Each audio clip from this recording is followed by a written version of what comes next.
जय श्री कृष्णा, राधे राधे, जय श्री राम। श्री जी चैनल में आप सभी श्रोताओं और सखियों का हार्दिक अभिनंदन है। कल हमने जाना था माता सीता श्री राम जी की छवि अपने मन में बसा लेती हैं और वो गिरजा जी के मंदिर में पुनः जाती है और गिरजा माता से बोलती हैं कि मुझे पति रूप में प्रभु श्री राम ही मिले, और माता आशीर्वाद देती हैं। आगे चलते हैं। सतानंद पद बंदी प्रभु बैठे गुरु पही जाई, चलऊ तात मुनि कहे तब पटवा जनक बुलाई। शतानंद के चरणों की वंदना करके प्रभु श्री रामचंद्र जी गुरु जी के पास जा बैठे। तब मुनि ने कहा, हे तात चलो, जनक जी ने बुला भेजा है, चलकर सीता जी के स्वयंवर को देखना चाहिए। देखें ईश्वर किसको बड़ाई देते हैं। लक्ष्मण जी ने कहा, हे नाथ, जिस पर आपकी कृपा होगी वही बड़ाई का पात्र होगा। धनुष तोड़ने का श्रेय उसी को प्राप्त होगा। इस श्रेष्ठ वाणी को सुनकर सब मुनि प्रसन्न हुए। सभी ने सुख मानकर आशीर्वाद दिया। फिर मुनियों के समूह सहित कृपालु श्री रामचंद्र जी धनुष यज्ञशाला देखने चले। दोनों भाई रंग भूमि में आए हैं, ऐसी खबर जब सब नगरवासियों ने पाई, तब बालक, जवान, बूढ़े, स्त्री, पुरुष सभी घर और काम काज को भुलाकर चल दिए। जब जनक जी ने देखा कि बड़ी भीड़ हो गई है, तब उन्होंने सब विश्वास पात्र सेवकों को बुला लिया और कहा, तुम लोग तुरंत सब लोगों के पास जाओ और सब किसी को यथा योग्य आसन दो। उन सेवकों ने कोमल और नम्र वचन कहकर उत्तम, मध्यम, नीच और लघु सभी श्रेणी के स्त्री पुरुषों को अपने अपने योग्य स्थान पर बैठाया। उसी समय राजकुमार राम और लक्ष्मण भी वहां आए।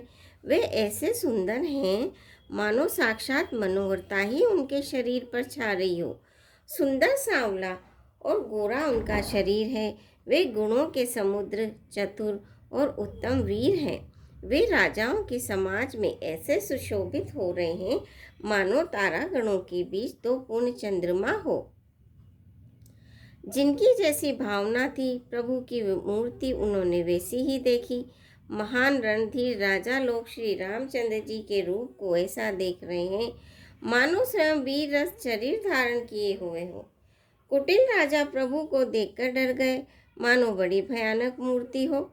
छल से जो राक्षस महाराजाओं के वेश में बैठे थे, उन्होंने प्रभु को प्रत्यक्ष काल के समान देखा। नगरवासियों ने दोनों भाइयों को मनुष्यों के भूषण रूप और नेत्रों को सुख देने वाला देखा। स्त्रियां हृदय में हर्षित होकर अपनी अपनी रुचि के अनुसार उन्हें देख रही हैं, मानो श्रृंगार रस ही परम अनुपम मूर्ति धारण किए सुशोभित हो रहा है। विद्वानों को प्रभु विराट रूप में दिखाई दिए, जिसके बहुत से मुंह, हाथ, पैर, नेत्र और सिर है।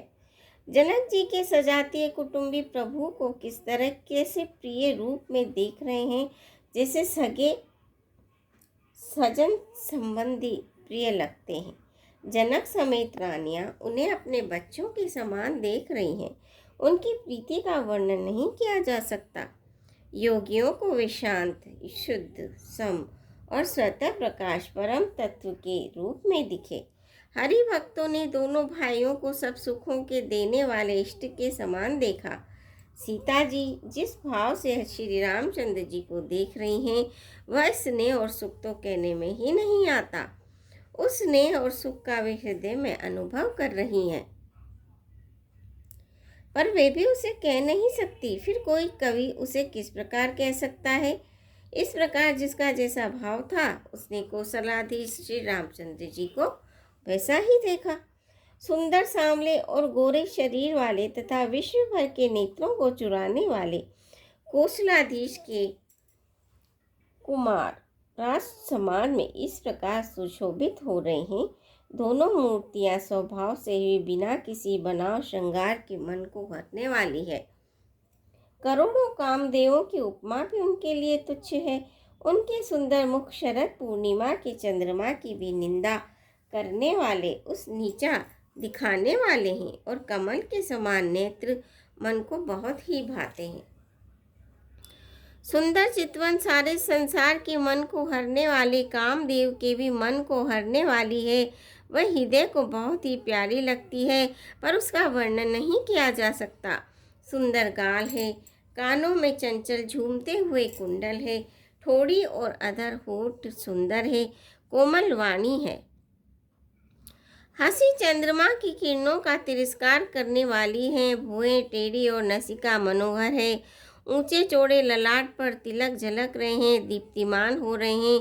काले घुंघराले बालों को देखकर भौरों की पंक्तियां भी लजा जाती हैं। पीली चौकोनी टोपियां सिरों पर शोभित है, जिनके बीच बीच में फूलों की कलियां बनाई हुई है। शंख के समान सुंदर गोल गले में मनोहर 3 रेखाएं हैं, जो मानो तीनों लोकों की सुंदरता की सीमा को बता रही हैं। कुंजर मणिकंठा कलित उर्नई तुलसी का माल, प्रसव कंद के हरी ठवनी, बल निधि बाहु विशाल, सियापति रामचंद्र की जय, पवन पुत हनुमान की जय। मंगल भवनीय मंगल हारी, दवौ सुदशरथ अजिर बिहारी, दीन दयाल विरद संभारी, हरौ नाथ मम संकट भारी। श्रोताओं, आज के लिए बस इतना ही। कल आपसे फिर भेंट होगी। आशा है आप मेरे चैनल को सब्सक्राइब करेंगे, वीडियो को लाइक करेंगे, शेयर करेंगे। धन्यवाद।